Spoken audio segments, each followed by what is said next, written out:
Hello friends and welcome back to my channel.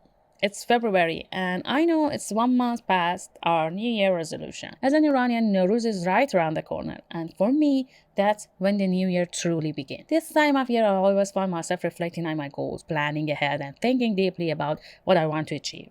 It's the perfect time to set resolutions and map out my ambitions.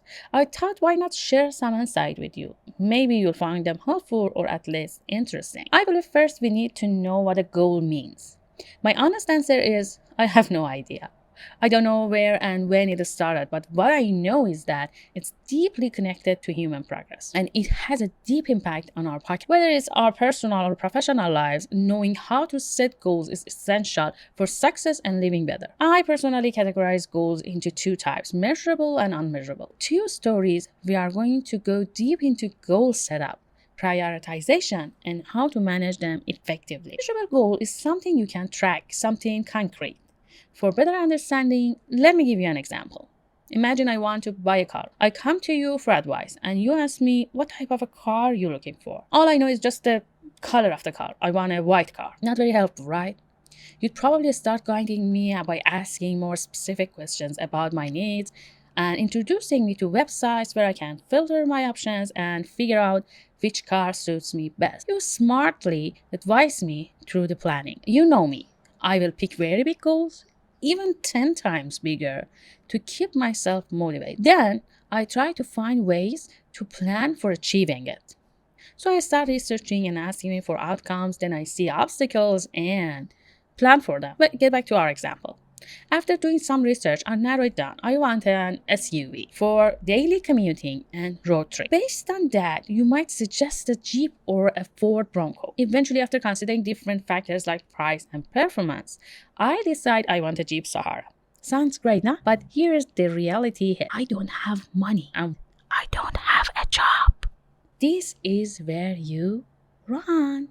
Now, as a true friend of mine, this is where you step in to help me break down my big goal into smaller, achievable steps.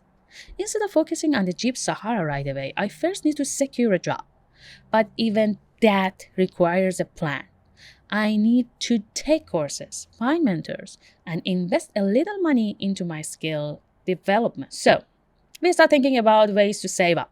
You help me plan key results for the objective of buying a Jeep Sahara. I analyze my expenses. So we know that even for having mentors or taking some courses, I need some little money.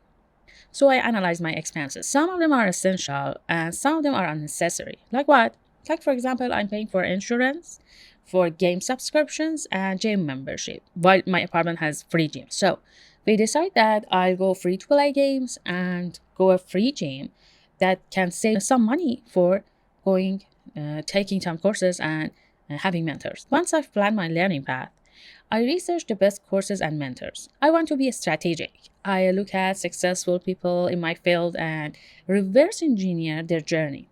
What courses did they take? What networks are they part of? Can I reach out to a mentor who works in a top company? So I try to backward planning.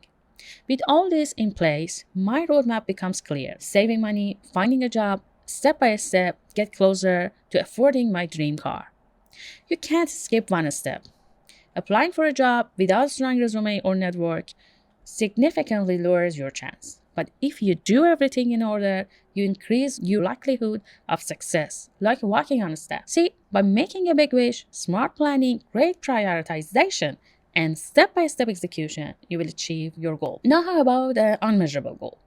For me, goals tied to creativity and innovation are unmeasurable. These are trickier because there are so many unknowns along the way. But what type of a goal could be unmeasurable? Let's see if we can manage them. For that, I decided to choose a video game. Unlike buying a car, you can't just set a fixed plan and work toward it. There are too many variables that depends on many other variables you need to know. But the good news is even creative project can be done with a structured approach. If you want to make a game, you need to define your vision. What type of game? What style? Do you have any experience? Have you worked in the gaming industry before? Once we define these, we break them down into smaller steps. We recognize the resource needed.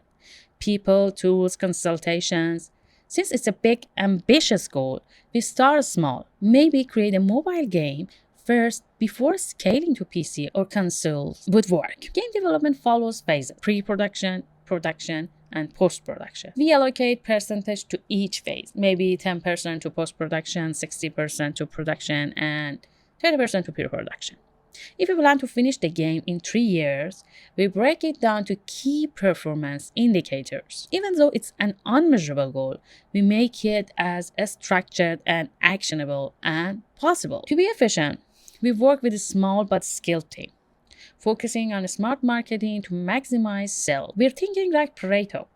We prioritize the most important part, putting a maximum effort into the minimum 20% to get the maximum result of 80%.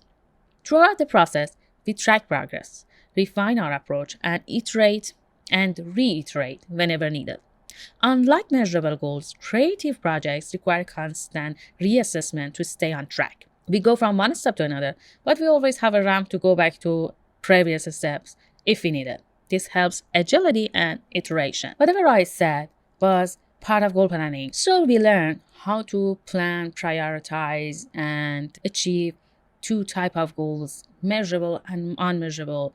And throughout the examples that I told you, I named some methods that been used for goal setting, prioritization, and also management. We made our goals smart so that we can measure them, be specific about them, make them attainable, relate them together, and most importantly, limit them to time. Then we try to break them into smaller steps and allocate energy and time to each. But to stay motivated, we picked big goals and tried to prioritize the breakdowns, spending more time on fewer items with higher impacts. Finally, we decided on management methods that suits each case. But that's not all, and I want to encourage you to go read more about each method and find other methods that I didn't mention. What I want you to know is that these frameworks are created to make things understandable and easier, and you can apply them to whatever you want to do in whatever way works best for you. It's good to copy at first, but you can be creative and make your own way, adapting each concept however you like, just like I did with these examples. So let's cut it here. Thanks for watching, and I'd love to read your ideas in the comments and learn from what you know about planning and how you plan your goals. Please spread the word, like and share this post with more friends. Till the next video, bye.